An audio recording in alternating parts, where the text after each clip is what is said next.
Question number 5. Let's go to number 5, and that is Brandon Kurtz. Do you think the astronomical alignment on September 23rd, 2017 is a fulfillment of Revelation 12, 1 through 3? It feels like astrology to me.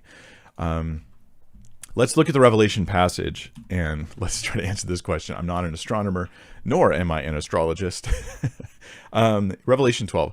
And a great sign appeared in heaven, a woman clothed with the sun, with the moon under her feet, and on her head a crown of 12 stars.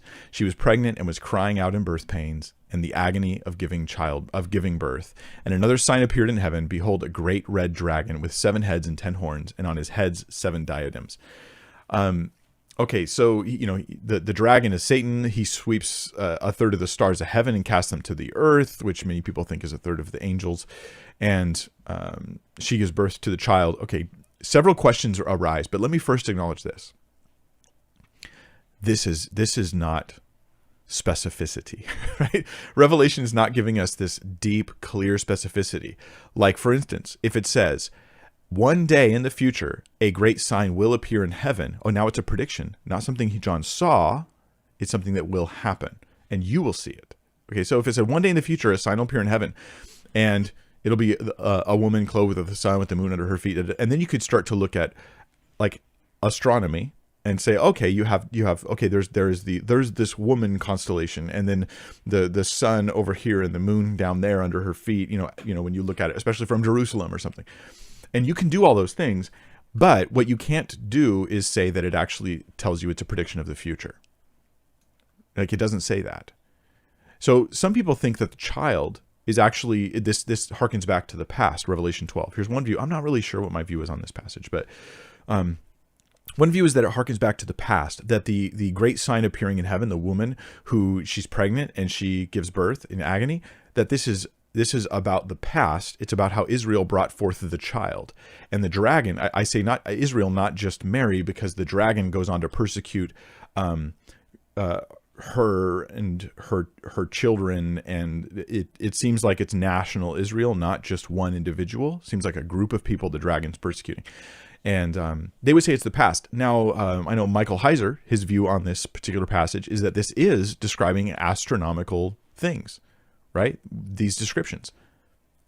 And it's describing when Christ was born. So he has actually a date and a time, not a time of day, but a date like on the calendar when he goes, this is when Jesus was probably born based upon this astronomical sign. We can look back and see. I think we're getting in a little bit into conjecture here, to put it lightly. Others would say, oh no, this is future. This is a future thing. But I'm going to suggest this. To conclude, that Revelation 12, 1 through 3 is September 23rd, 2017, is taking lots of, we're several steps away from a clear understanding of the text at this point. And this is the danger. The same Christian that will jump like hermeneutical loops to predict September 23rd, 2017 is the same Christian that would never let someone do this when it comes to the gospel. Right, the gospel is like, we're saved by grace through faith, apart from works, lest anyone should boast. These, they're going to really be clear, understand it in context carefully. But when it comes to prophecy, all of a sudden it's the most flexible text in the world.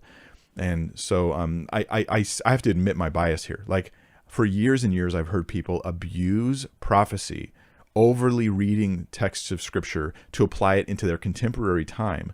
And I look at church history, I see that people have been doing this for a long, long time. And in 20 years, everybody looks silly because they're always interpreting prophecy to be fulfilled in the next 15, 10, 20 years, right? Because this is the obvious bias of humans. I read it. When's it going to happen? Soon in my life. And I think we need to, if you want to say you think it fits September 23rd, fine, but at least acknowledge that you are going way beyond the clear meaning of the passage, way beyond. And maybe you could be right, but it is a whole lot of conjecture, and it is not clear, like, say, the way that you would establish the doctrine of the Trinity, the way that you would establish your understanding of how salvation works, or other things like that.